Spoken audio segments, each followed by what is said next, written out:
मुलांनो, एंडसेमच्या एक्झाम मध्ये आपल्याला 100% जर स्कोरिंग करायची असेल तर साधं आहे, आजपासून आपल्याला अभ्यास करायचा. तो त्या स्टडीचा प्लॅन कसा असायला हवा 4 मिनिटात पुढच्या मी एक्सप्लेन करतो. बघा 5 पॉईंट देणार आहे, त्याच्यातला हा जो चौथा पॉईंट आहे हा व्हेरी इम्पॉर्टंट आहे. बाकी रेग्युलर पॉईंट मी देतोय तो समजून घ्या. पहिला पॉईंट आहे की readies time table for watch our previous videos. म्हणजे तुम्ही जर बघितले तर जवळजवळ मागच्या सेमिस्टर पासून आम्ही स्टडीज टाइम टेबल कसा असायला हवा कॉलेज करून वगैरे तुमचा अभ्यासाचा, त्या टाइम टेबलचे व्हिडिओज तुम्ही बघून घ्या. आपल्या युट्यूब चॅनलवर सर्च करा, purple at time table, study time table अशी सर्च करा. ते टाइम टेबलचे एवढ्या 5-6 महिन्यात जे व्हिडिओ दिले मी ते रिटेक करा, ते पुन्हा बघा.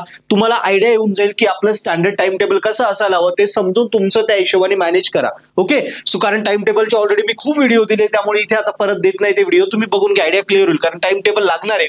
Consistency flow for result. एकतर आपल्याला अभ्यास सुरू केलं की असं नाही की जोश मध्ये सेमिस्टर सुरू झाले की आपल्याला वाटतं आता मी या वर्षी कॉलेजमध्ये पहिला येणार आहे, पहिल्या महिन्यात. दुसरा महिना आला की वाटतं यार पहिला नाही, ऍटलिस्ट 100 पैकी 100 नाही पण 100 पैकी 80 पाडू. तिसरा महिना आला की वाटतं 60च पाडू.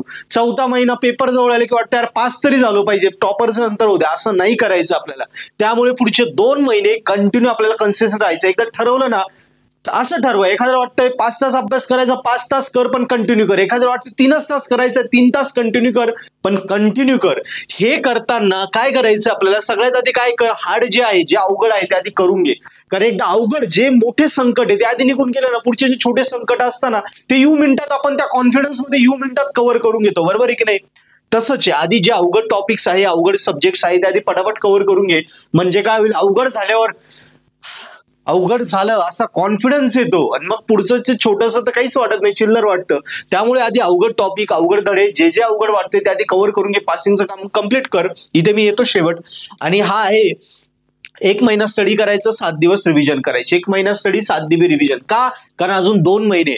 हाच व्हिडिओ मी जेव्हा 1-1.5 महिन्यानंतर बनवेल तेव्हा हे प्लॅन चेंज झालेले असतील. सो जेवढा टाइम आहे त्यानुसार मी व्हिडिओ तुम्हाला देतोय, त्यानुसार ते परफेक्ट स्टडी स्ट्रॅटेजी देतो. काय सांगितलं, पहिलं तर टाइम टेबलची व्हिडिओ बघून घे, त्यानुसार टाइम टेबल बनव. सेकंड आलं आपल्याला जे करायचं ते रेग्युलर करायचं, अखंड करायचं. तिसरं हार्ड, सगळ्यात अवघड आधी करायचं, मग सोपं करायचं. 1 महिना स्टडी, 7 दिवस रिव्हिजन. आला. आता येऊया मेन पॉइंटवर, सिंक्रोनाइज युअर स्टडी. म्हणजे काय? आता स्टडी मटेरियल काय काय आपल्याकडे बघा, काय काय मटेरियल राहतं जनरली आपल्याकडे. पहिल्यांदा असतो आपल्याकडे नोट्स असतात, बरोबर. नंतर आपल्याकडे असतं क्वेश्चन बँक, IMP क्वेश्चन असतात, नंतर PYQ असतात, बरोबर आहे. हे सगळ्या स्टडी मटेरियल असतं. काय करायचं, अभ्यास करताना तुला जो जो टॉपिक अभ्यास करायचा ना, या 4ही गोष्टी समोर ठेवायच्या. अजून काय असतं, व्हिडिओज असतात, व्हिडिओ लेक्चर्स असतात, बरोबर. या 4ही गोष्टी एकाच वेळी अशा समोरासमोर धरायच्या आणि विचार करायचं की एक टॉपिक तू करतो ना, त्या टॉपिकचं व्हिडिओमध्ये काय सांगितलंय, नंतर त्या टॉपिकवरचं PYQ मध्ये कुठे क्वेश्चन आलाय, कशा प्रकारचे आलाय, तो टॉपिक इम्पॉर्टंट आहे का, किती वेळा प्रश्न आलाय, क्वेश्चन बँक मध्ये दिलेला आहे का, आणि त्याच्यावरच्या नोट्स किती डिटेल आहे का, ज्याच्यावरून आपल्याला कसं इझी नोट्स होऊन आपल्याला त्याचा स्टडी करता येईल.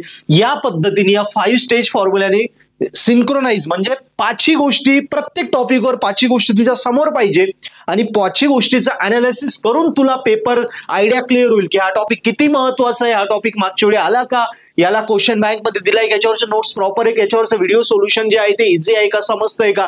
या गोष्टी क्लिअर होतील आणि त्या क्लिअर झाल्या की बघ तुला असा कॉन्फिडन्स येईल का तुला असं वाटायला लागेल. फक्त हे करताना काय करायचं, हे कन्सिस्टन्सी करायचं, कंटिन्यू करत राहायचं, गॅप पाडायचं नाही. हवं तर 1 दिवस रविवारी सुट्टी घे, पण कन्सिस्टन्सी कर. तुला इतका कॉन्फिडन्स येईल की तुला वाटायला लागेल यार मी वर्गात पहिलाच येईल. आणि याशिवाय तुला झोप सुद्धा लागणार नाही. कॉन्फिडन्स येईल. झोपताना सुद्धा हेच आठव, मला करायचं, याच वेळी करायचं. कॉन्फिडंट राहा. कॉन्फिडन्स व्हायला लागला, आत्मविश्वास वाढायला लागला की तुला रात्री झोपताना सुद्धा ते आठवेल, वर्गात गेल्यावर ते आठवेल, सगळीकडे वाटेल मी टॉपर झालो पाहिजे, यावेळी मला पहिलं यायचं, मला टॉप करायचंय. मी 10वी पर्यंत एवढं गावात हुशार होतो, इथे सगळ्या हुशारांमध्ये मी का मागे पडलो, मी टॉप केलं पाहिजे, मी पहिला आला पाहिजे. हा कॉन्फिडन्स वाढेल आणि बघ यावेळी या एंड सेम मध्ये 100% गॅरंटेड मी सांगितलं स्ट्रॅटेजीने तू वर्गात पहिला येशील. सो मित्रा, या स्ट्रॅटेजी फॉलो कर आणि काही डाऊट असले कमेंट मध्ये लिही. बाकी पर्पल हॅट आहेच तुला स्कोरिंग करून द्यायला.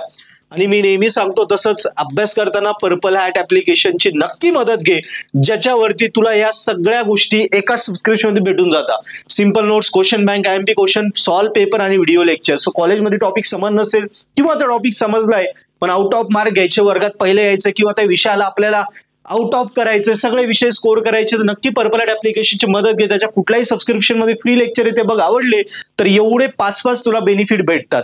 हे घेऊन अभ्यासाला लाग आणि यावेळी तू वर्गात 100% गॅरंटीड पहिला येशील. काही डाऊट असले कॉल कर. थँक्यू.